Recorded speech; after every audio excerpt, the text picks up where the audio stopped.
পারতপক্ষে ওই দূরি দিয়া আস্তে আস্তে করে মহিলার থেকে দূরে সোজা থেকে ওই দূর দিয়া করো। এই ভিড়ের মধ্যে ঢুকো না, ঢুকতে গেলেই তোমার এখানে অনেক গুনাহ হয়ে যেতে পারে। এখন আমরা অনেকে যুবকে বলি এই আমি অল্প সময় 20 মিনিটে আমার এক তওয়াফ শেষ, 7 চক্করে এক তওয়াফ শেষ হয়ে গেল, আর দূরে দিয়া করতে সময় লাগে। এই জন্য ভিতরে ঢুকলাম, ভিতরে ঢুকে আমি পাইলামটা কি? মহিলাদের সাথে ঘষাঘষি পাইছি। এটার নাম তো শরীয়ত না। বাবা দিন কোনটা এটা বুঝতে হবে, এটা তো শরীয়ত না। আপনার এই তওয়াফ না করলে গুনাহ হবে না। আপনি ওমরা করছেন, সুযোগ পাইছেন, নামাজ পড়তেছেন, বাইতুল্লাহ ঘর দেখতেছেন, কিন্তু তওয়াফ করতে গেলেই এখন এই ভেজাল।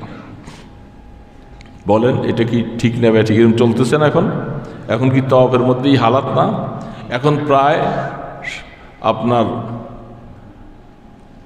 100 ভাগের মধ্যে প্রায় 45 ভাগ হয়ে গেছে মহিলা, 55 ভাগ হয়তো পুরুষ। আর কয়েকটা দিন পরে দেখা যাবে যে সমান সমান। এখন বলবেন, আপনারা অনেক সময় বলেন হুজুররা আছেন এখানে আছেন, মহিলাদের যদি হজ ফরজ হয়, মহিলার হজ ফরজটাও কত শর্ত সারাই দিয়া ফরজ করছে শরীয়ত। আমার মতো আপনার মতো এত পাগল না। একটা মহিলার উপরে হজ ফরজ হতে যাইয়া কতগুলি শর্ত দিছে। মোহরম শর্ত, মোহরম নিয়ে যেতে হবে।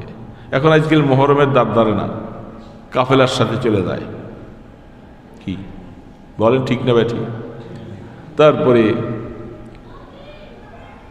যদি কোনো মহিলার উপরে হজ ফরজ হয়, সেই মহিলা তার মোহরেম নিয়ে যাওয়ার জন্য ওই মোহরেমের টাকাও মহিলাকে বেয়ার করতে হবে।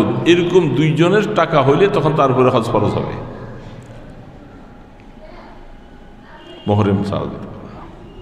তারপরে কিভাবে বোরকা আবৃত্তি করে ওনাকে তওয়াফ করতে হবে, কিভাবে হজের কামগুলি আদায় করতে হবে, এগুলি সব কিছু আছে।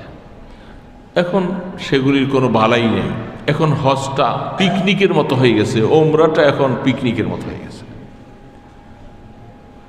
পর্দাও নাই, বোরকাও নাই, ইত্যাদি অবস্থা।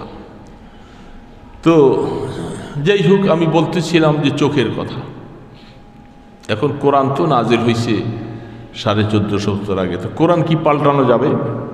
জমানার হালাতে, জমানার উপরে চিন্তা ভাবনা করে কি কোরআনের হুকুমটা কি পাল্টাবার ক্ষমতা কারো আছে? নেই। কোনো